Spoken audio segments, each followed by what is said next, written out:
Good morning, BG4. I'm so happy to be here with you this morning. We just can't wait to worship with you and to hear a good word. We have some special guest worship leaders from our sister church up in Stanwood, Washington. So if you're joining us this morning, get comfortable, get a cup of coffee, get your breakfast. I personally like breakfast burritos, or a nice scramble or some pancakes. But if you don't have that, Pop-Tarts will do. We're starting our new series this morning on having a seat at the table. And we're so excited for Pastor Elizabeth to bring the word and for our worship this morning. So if you're joining us or you're just tuning in, again, get comfortable and get ready, and we'll see you soon. Thank you.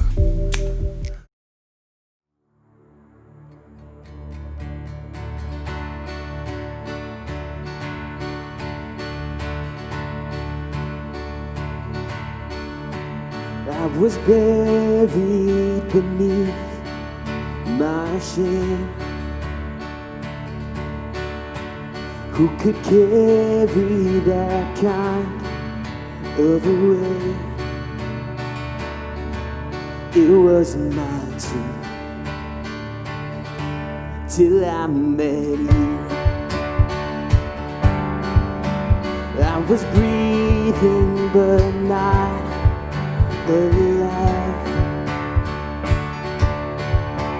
All my failures I tried to hide. It was mine till I met you. You called my name and I ran out of that grave. Out of the darkness into your glorious day. You called my name and I ran out of that grave. Out of the darkness into your glorious day.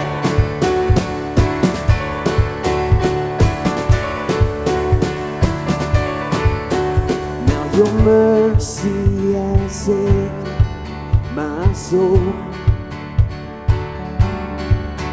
Now your freedom is all that I know. The old me knew Jesus when I met you. You called my name and I ran out of that grave.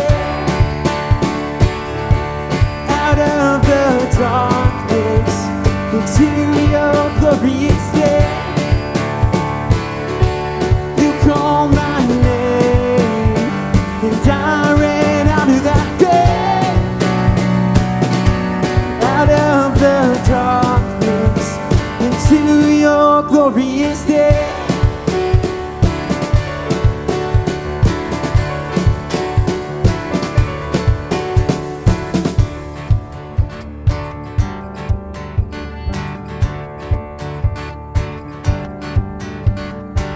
I needed rescue, my sin was heavy, but chains break at the weight of your glory.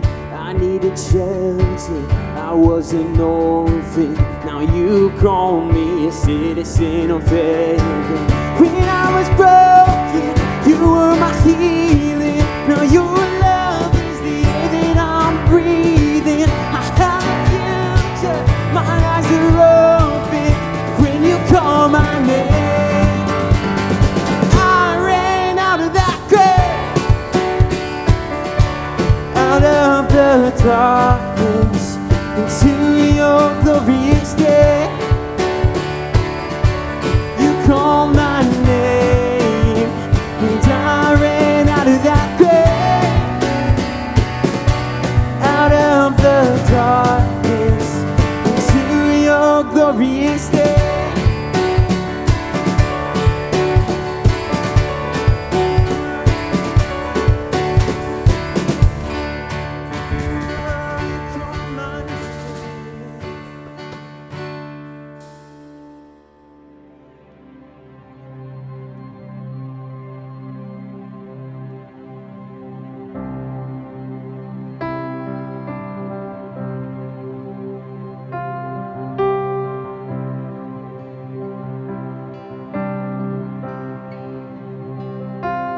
great the chasm that lay between us, how high the mountain I could not climb.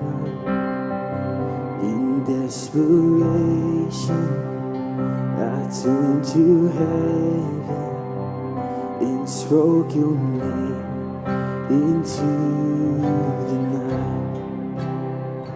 Then through the darkness, your loving kindness tore through the shadows of my soul. The work is finished, the end is written. Jesus Christ, my living hope.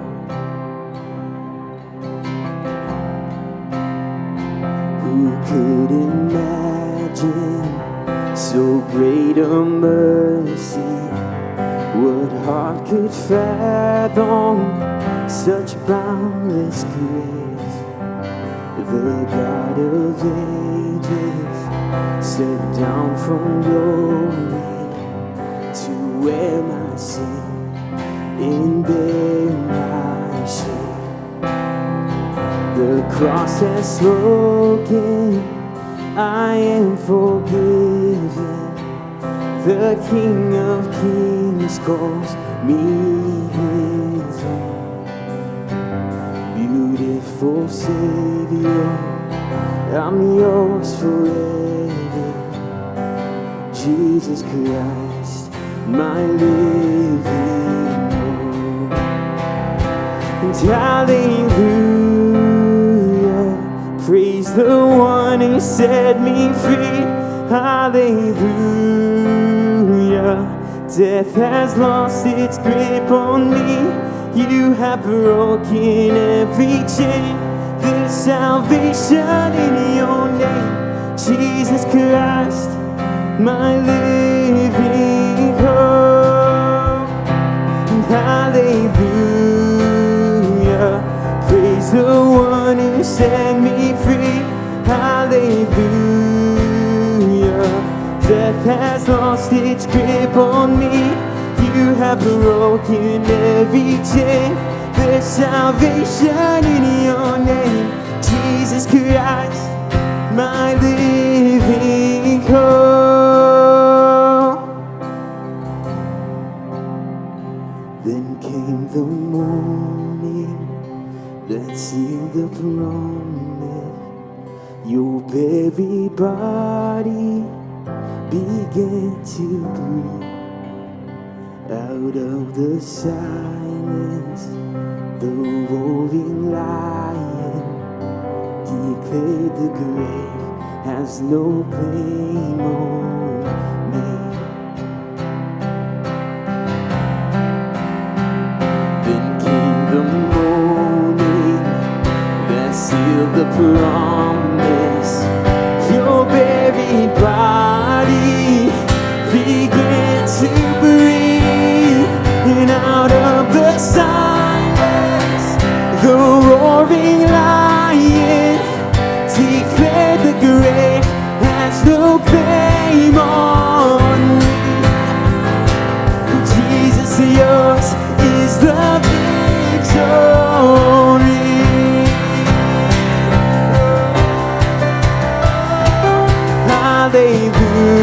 Hallelujah, praise the one who set me free. Hallelujah,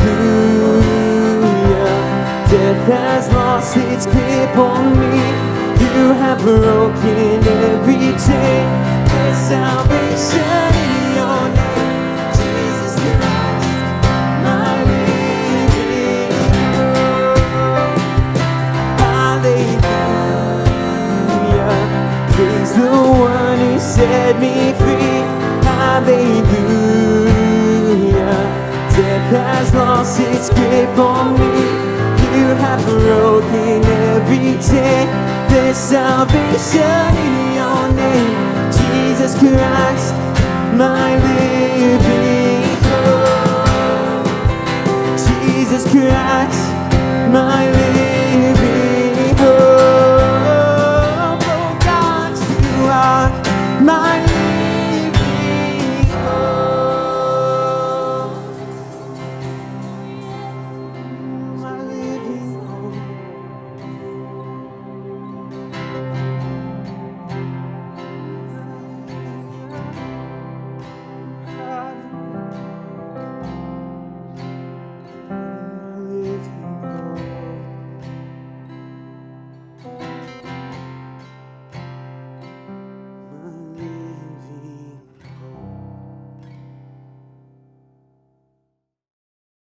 We're grateful to Stanwood Foursquare Church and their worship team for leading us in worship this morning as we gather. I've got a few announcements for you. Next Sunday, we are meeting at Church on the Patio at Galiotti's Restaurant here on Main Street in Grace, here in Battleground at 10:30. Yes, we are starting to gather. This is our first step, and we are thrilled at the opportunity to gather together for worship. We'll be socially distant. We'll have fellowship time, prayer time, the message, and a chance to connect after several months of being sequestered. And I hope you join us next Sunday at 10:30 at Galiotti's. Hope to see you there. Also, as things have opened up, we are now having youth group every Monday at 6 p.m. at the Winnays. Middle school and high school combined. We've had a great first week with games and prizes and a lot of fun and laughter and getting to know our pastors, Elijah and Yessie. So you can find out information on our website or email elijah@bgfour.com. Send your kids out, get a break, and let them have fun together. Next up is our Foursquare Kids Youth Experience. In lieu of camp, we are having a digital experience for our middle school and our high school camp in July. And information is coming in our weekly email. If you need information, you can check our website and sign up for that. Fourthly, starting tomorrow, we are launching our fireworks fundraiser. You can contact Steve Belkoff for more information, but we invite the students to come out, parents and seniors, as a chance to not only connect and serve our city, but support our fundraising effort. The proceeds from our fireworks stand goes to support the North County Community Food Bank, our kids' camps and digital experiences, our Man vs. Wild camping experience for men, and our mission experiences and projects in Guatemala and Mexico. There's a link online that you can sign up for a shift to either work in sales, customer service. We'll have social distancing protocols in place, or have people on the street holding up signs to invite them to come and support. Sign up today for a shift this week and hope to see you there. Lastly, a chance to talk about giving. We are so grateful for your generosity during these past few months as we've scaled our scope down to meet our needs and continue to be generous. And there are 3 ways you can respond to giving if you haven't yet. One is online giving at our website, where you can check out bg4.com and set up a regular giving every month, and it comes automatically. Second of all, you'll see a slide come up that talks about our texting to give, where you can text your donation that way, or you can mail it into our office at P.O. Box 1658, Battleground, Washington, 98604. Thank you for supporting the church, and we look forward to seeing you in one of our small groups or services. Good morning, BG4, and welcome to our live stream. We're so glad to have you join us online. It's the beginning of a new season because today, some of us are meeting online and some of us are meeting in person at Galiotti's Restaurant in downtown Battleground. We're not going back to the way that the church met on March 13th just yet. We have a new season ahead of us and God is leading us forward. I don't know about you, but I feel a little bit disoriented by all the changes of the last few months. And I'm looking to God and remembering that He is not disoriented by all the changes around us.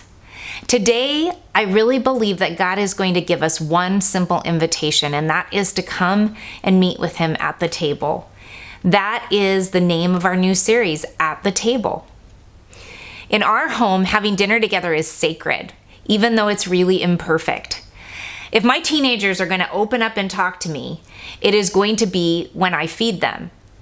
I recently myself, this very week, I had a no good, very rotten day. And because of that, I came to the table just feeling really out of sorts. And we were having a simple dinner, just barbecued chicken, some vegetables, some bread. But something happened when I sat down and took a deep breath. I looked at the faces of the people that mean the most to me in the world. I recognized that the problems that I was facing would be very hard to remember a year from now. But my place at the table was a constant in my life. I know not everyone can enjoy a peaceful family meal, and my heart goes out to those of you who are navigating tumultuous times inside your home. But all of us have a place at God's table. You are welcome. You are loved, face to face with God and with people that care about you. Problems really seem more manageable. And I believe that's the invitation for us this morning. The table actually plays a starring role in Scripture from the beginning to the end. When Israel built the first tent for worship, it featured a huge table with bread and with candles. It symbolized God's desire to meet people at the table, share a meal with them. I also love that Matthew says that Jesus, right at the end of his life, that he greatly desired to share the Passover meal with his friends at the table. Even the book of Revelation ends with a giant party that takes place. Yeah, you're getting it now. It takes place at the table. God makes it clear that he desires the kind of intimate friendship that happens at the table. We're going to read a story from Luke 19 this morning that takes place near the end of Jesus' life. He's on his way to Jerusalem where he will be crucified. Jericho's not too far from Jerusalem. It's a prosperous city because it sits at the intersection of two trade routes. The tax revenue in Jericho for the Roman Empire was substantial. In those days, tax collectors routinely lined their pockets through extortion. And we're about to meet Zacchaeus, and he's not just a tax collector. He is the chief tax collector. And if you understand pyramid schemes or you've watched a few movies about the mafia, then you understand that when you're at the top of the pyramid, you're not just making money by extorting all the people, but you're actually getting to skim off the top of the profit of the little tax collectors underneath you.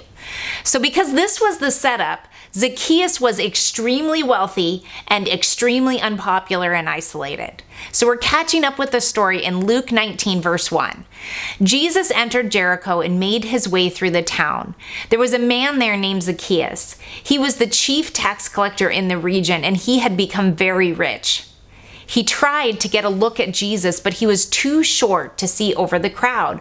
So he ran ahead and climbed a sycamore fig tree beside the road, for Jesus was going to pass that way. When Jesus came by, he looked up at Zacchaeus and he called him by name. "Zacchaeus," he said, "quick, come down. I must be a guest in your home today." Zacchaeus quickly climbed down and took Jesus to his house in great excitement and joy. But the people were displeased. "He is gone to be the guest of a notorious sinner," they grumbled. Meanwhile, Zacchaeus stood before the Lord and said, "I will give half my wealth to the poor, Lord, and if I have cheated people on their taxes, I will give them back 4 times as much." And Jesus responded, "Salvation has come to this home today, for this man has shown himself to be a true son of Abraham. For the Son of Man came to seek and save those who are lost." Jesus wanted to meet Zacchaeus at the table, and he wants to meet you and me at the table as well. Jesus actually planned to meet Zacchaeus at the table. He was looking for Zacchaeus. Verse 5 in this passage said, "I must be a guest in your home today." Do you catch that imperative? I must be a guest. Have you ever been in a crowd that was jostling to try to meet a famous person? Now, clearly this is before Corona times, but a couple of years ago, Rick took our kids to the Moda Center to see the Trailblazers play the Warriors.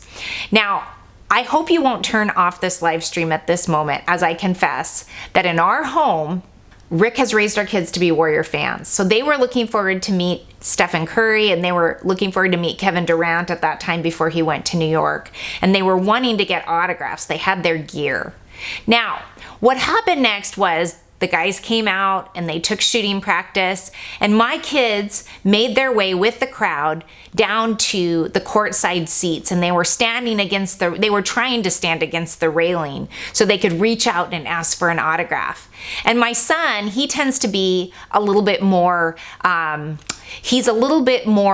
holding back, not pushing forward.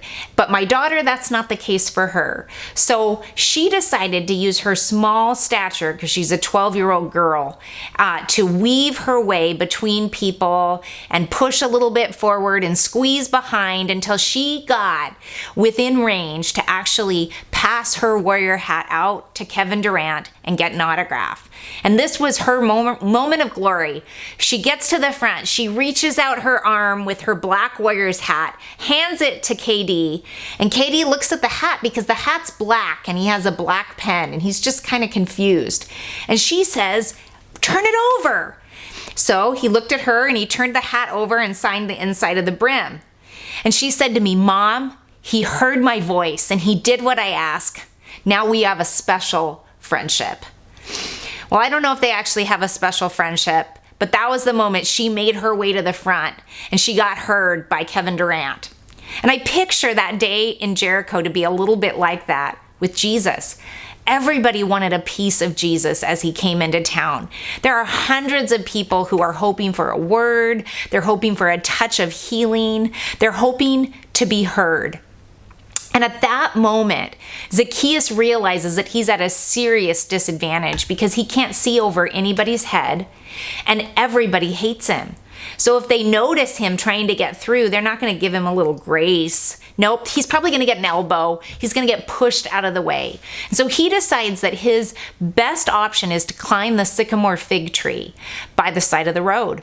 His idea is that no one will see him, but he'll be able to see Jesus. He's hidden in his balcony seat.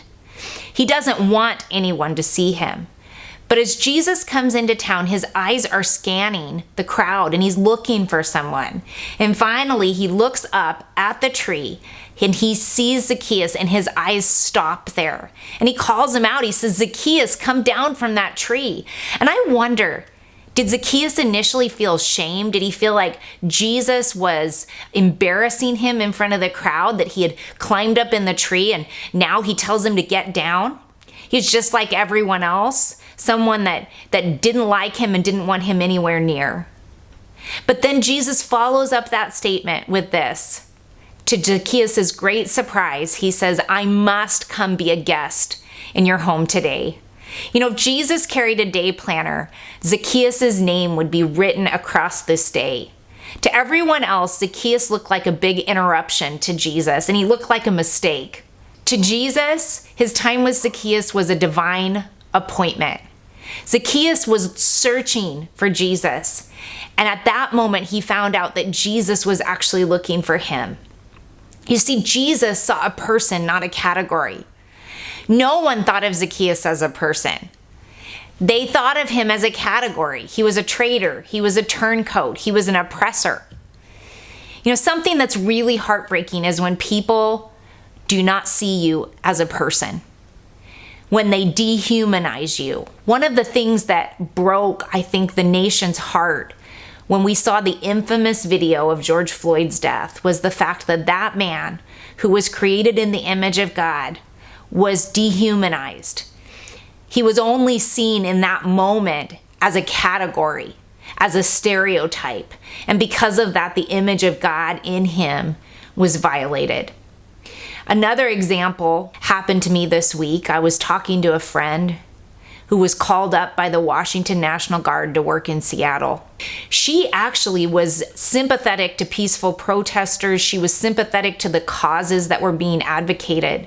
But she put on her uniform and she went to work to protect people and to keep them safe.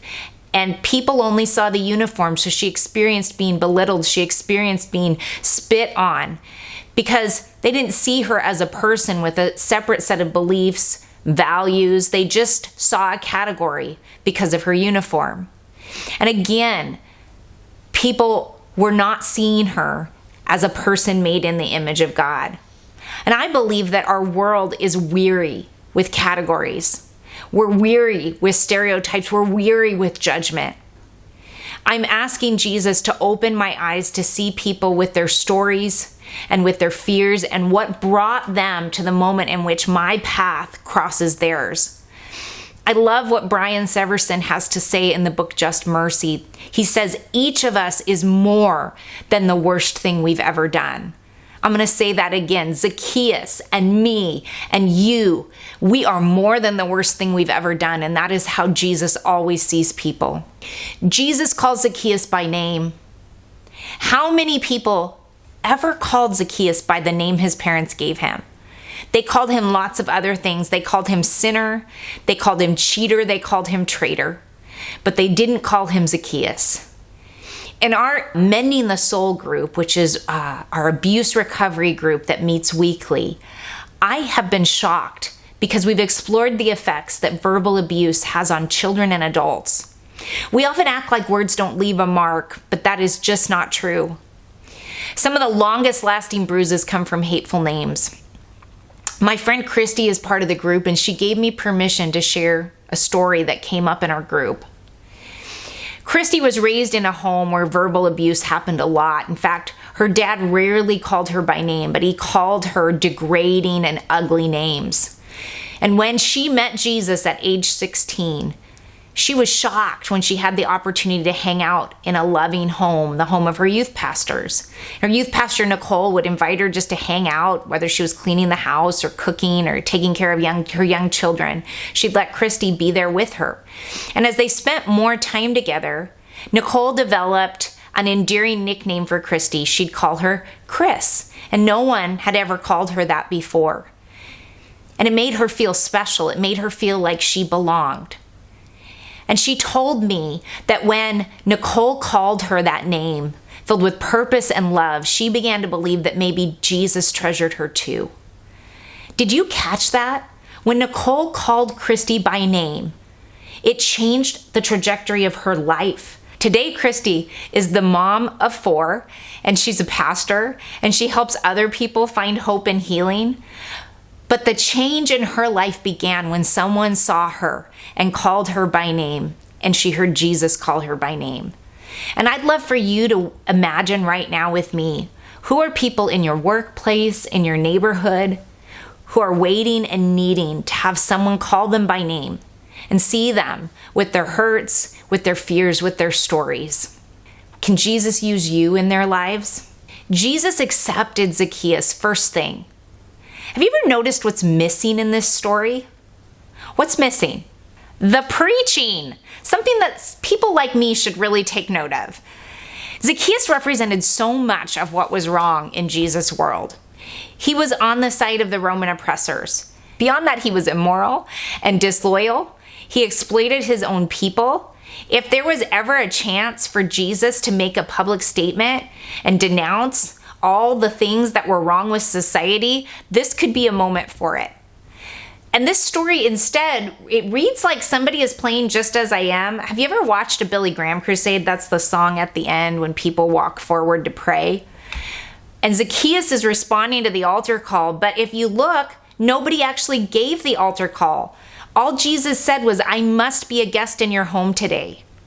And I'd like to point out to us that God often does his best work just with the proximity and presence of love in a home, in a neighborhood, in a friendship.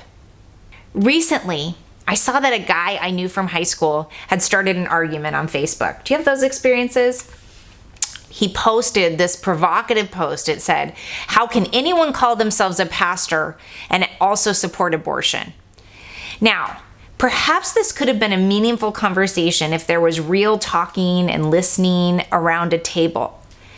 But it devolved really quickly on Facebook to just being judgment and insults and worse. Most people agreed with him, but they were just tossing out judgment on others. But one lone person disagreed with him throughout the thread. And many of his friends jumped all over her and called her names and insulted her and said that she didn't know anything about God or the Bible. But at one point in the thread, she said that she'd grown up in church, she knew the Bible and had read it front to back, but she had walked away from church because of the way that she'd been hurt. Suddenly, the people who had just been insulting her began to witness to her and offer that they could pray for her and they could get together and they wanted to know if she wanted to talk about God. And I just felt heartbroken. Of course, she dismissed their offers because the same people had just been insulting her. I really believe that the best witness that we can give for Jesus is to see people as Jesus sees them and treat people as Jesus treats them, which is to understand that they come to the place that they are at in this moment because of the story that precedes this, that there are reasons that people believe what they believe and act the way that they act. And every person is invited by God to come to a place at the table. Jesus isn't looking for bouncers. He's looking for disciples. One of the funny parts of this story is that the people around are grumbling and complaining about Jesus going to be the guest of a sinner. And what makes me kind of laugh here is I'm wondering what they're afraid of. Like, are they afraid of that Jesus is going to be peer pressured into doing the wrong thing? Like, suddenly Jesus is going to think it's a great idea to become a tax collector? I kind of think Jesus knows what he's about. My conviction is that Jesus is looking for disciples who will follow him in loving others extravagantly. He's not looking for bouncers.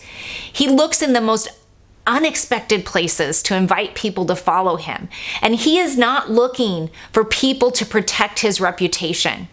He sees faith in unexpected places. Luke tells us the story of a rich young ruler right before the story of Zacchaeus' encounter with Jesus. The rich young ruler asks Jesus what he needs to do to inherit the kingdom of God. And Jesus says, "You need to give away your wealth and come follow me." Now, this ruler had all the status, and people looked up to him in a way that Zacchaeus was not respected. But this ruler was unable to give up the things that gave him significance to follow Jesus. And Zacchaeus, the most unexpected of people, when he was given the same challenge, decides that he wants to give it all away and follow Jesus. Jesus saw the potential of faith in Zacchaeus. He saw someone who would respond to his invitation. You see, Zacchaeus recognized Jesus' right to come into his house. The story has a climactic conclusion. It says this: "Meanwhile, Zacchaeus stood before the Lord and said, 'I will give half of my wealth to the poor, Lord, and if I've cheated people on their taxes, I will give them back 4 times as much.' And Jesus responded, 'Salvation has come to this home today, for this man has shown himself to be a true son of Abraham. For the Son of Man came to seek and to save those who are lost.'" Zacchaeus recognized Jesus' right to enter his home. Lots of people in Israel were having trouble recognizing that God had come to visit them in the person of Jesus. But Zacchaeus recognized the opportunity to let God come and visit him that day. He recognized that Jesus had the right to come into his home, and he had the right to be Lord there. You see, there's something that I notice about Jesus. He's not one that will forcibly enter places we want to keep him out. But he will ask and inquire about the places that I don't want him to look. I invite him into the living room. I invite him into the public spaces that I keep clean in my life. And he knocks on the door of my personal attitudes that I think are too ugly for him to look at. He notices the things that I hold on to so tightly because I think they give me significance or they keep me safe. I picture him in Zacchaeus' opulent home. And this is a home that was built by oppressing others and extorting money from them. And Jesus doesn't have to say anything. He just looks at Zacchaeus with love, surrounded by all the things that he thinks keep him safe. And suddenly Zacchaeus says, "I'm going to give it all away." Because Jesus' presence makes it personal. Zacchaeus doesn't hold anything back. His repentance is far more than what's required. The law, the book of Numbers, says that if a thief steals something, they should pay it back plus 20%. But Zacchaeus offers that he's going to pay back 4 times what he took. He says, in addition to that, he wants to give away half of his wealth. Clearly, Zacchaeus is not trying to do the minimum. He's not calculating, what do I have to do to be accepted? But he has received unconditional grace from Jesus, and he wants to respond with extravagant generosity. When Jesus meets Zacchaeus at the table, his life is transformed. Perhaps this talk finds you in a place of isolation. You might feel unseen. You might feel unnoticed like Zacchaeus. You might feel that you've been defined by categories or labels. Maybe it was your parents, maybe it was others that have put something on you that you've not been able to shake your whole life. And I want you to know this morning, Jesus' eyes are on you. You might feel like you are listening to this message by accident, but Jesus planned to meet you here this morning. And he can take time out of his work of redeeming the world to intersect your story this morning. Maybe the stress of the past few weeks has caused you to write people off. you find yourself at a different place in this story. You might be seeing yourself as one of those bystanders who wonders what Jesus sees in Zacchaeus. How would it feel to see Jesus invite someone who's hurt you to come to the table? For all of us, Jesus and Zacchaeus remind us of how big and how challenging God's grace is, how it reaches out to find us, and it also reaches out to people that we are tempted to write off. We can respond today by receiving His grace and choosing to pass it on to others. We can remember the humanity of the people that we encounter and try to understand the story and what's behind the place that we meet them. Sometimes the most unexpected people surprise us with their change of heart, with their generosity. And I'm ready for some good news. I don't know about you. So this morning, Jesus wants to meet us at the table. He wants to meet you with grace, no matter what you've done to hurt others, hurt God, or hurt yourself. He wants to challenge you to give second chances to those that you have been tempted to write off, or categories of people that you've been tempted to write off. Can we pray? God, I thank you for your grace that invites us to the table. And I pray that you would open our eyes to see people with their stories, with their sins, and with their potential that's so unexpected. God, I pray you'd meet us with grace this morning, and I pray that you would help us to pass that grace on to others. Amen.